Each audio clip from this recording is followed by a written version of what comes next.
नमस्कार, मैं डॉक्टर पवन डोंगरे मेरे सारे मुस्लिम भाइयों को, बहनों को एक अपील करना चाहता हूं।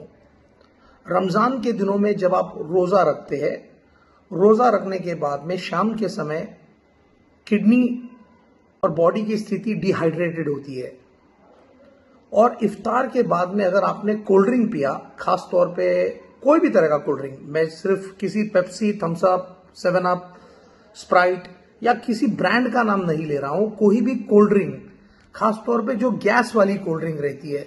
चाहे वो जीरा सोडा हो या इस तरीके का पिंच हो या कोई भी चीज जिसके अंदर गैस होती है, अगर इसको आप पिएंगे इमीडिएटली इफ्तार के बाद, तो कई बार चांसेस है कि किडनी के ऊपर लोड ज्यादा आके किडनी फेल होने के भी चांसेस है। तो मेरा यह महत्वपूर्ण मैसेज सारे लोगों के बीच में आप फैलाइए। मैं डिपार्टमेंट ऑफ सर्जरी से बिलोंग करता हूं,